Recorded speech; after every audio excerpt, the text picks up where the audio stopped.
চলো আজকে বানানো যায় ঘরোয়া অ্যান্ড সিম্পল চাউমিন রেসিপি।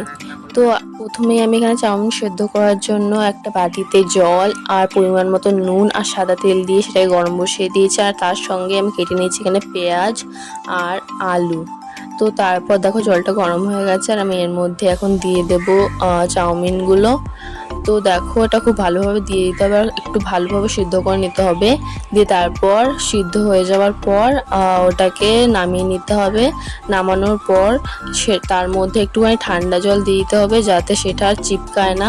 তারপর একটা কড়া নিয়ে নিয়েছি, তার মধ্যে দিয়ে দিয়েছি সাদা তেল আর তারপর দিয়ে দিয়েছি অল্প পরিমাণ নুন আর হলুদ দিয়ে সেটাকে ভালো করে নাড়িয়ে চাড়িয়ে তার মধ্যে দিয়ে দিতে হবে সেই কাটা কুচনো আলুটা। তো আলুটা দিয়ে দেওয়ার পর সুন্দর করে আলুটাকে নাড়াতে চাড়াতে হবে যতক্ষণ না আলুটা ভালোভাবে সেদ্ধ হয়ে যাচ্ছে।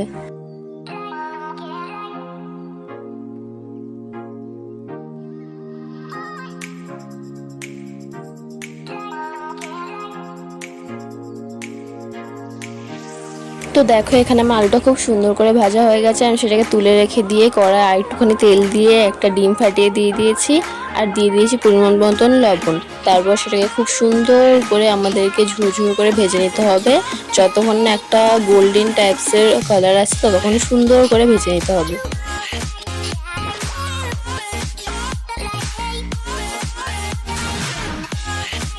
তো এখানে আমার ডিমটা খুব সুন্দর করে ভাজা হয়ে গেছে, আমি সেটাকে তুলে রেখে দিলাম। তারপর দিয়ে দিয়েছিলাম কড়াই আরও একটুখানি তেল আর দিয়ে দিয়েছিলাম সেই কুচনো পেঁয়াজ আর কুচনো লঙ্কা, কাঁচা লঙ্কা। তো সেটাকে দেওয়ার পর সুন্দর করে সেটাকে ভাজার পর যেই চাউমিনটা সিদ্ধ করে রাখা ছিল সেটাকে অল্প অল্প করে দিয়ে ভালো করে নাড়াতে হবে কড়াইয়ে। সুন্দর করে অল্প অল্প করে দিতে হবে দেখো, আর অল্প অল্প করে নাড়াতে হবে।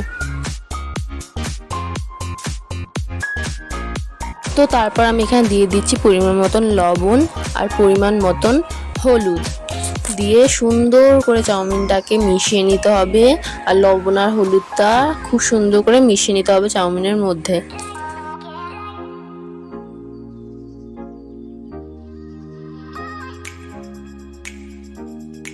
তো আমি এখানে কিছুটা নাড়ানোর পর ভেজে রাখা আলু আর ডিমটা দিয়ে দিলাম ওর মধ্যে আর সুন্দর করে সব কিছু ভালো করে মিক্স করে নিতে হবে। তো দেখো এখানে এখনো অনেকটা সাদা সাদা আছে, হলুদটাকে ভালো করে আরও ভালো করে মিক্স করতে হবে, খুব ভালো করে নাড়াতে হবে। একদম দেখো এখন পুরো আমার রেডি হয়ে গেছে। তো তারপর এখন আমি দেখো প্লেটে নামিয়ে নিচ্ছি আর দেখো কতটা সুন্দর হয়েছে। আর এরকম ঘরোয়া চাউমিন কার কার খেতে ভালো লাগে প্লিজ কমেন্টে জানাবে। আর আমি দিয়ে দিলাম উপর দিয়ে টমেটো সস। আর এই দেখো আমাদের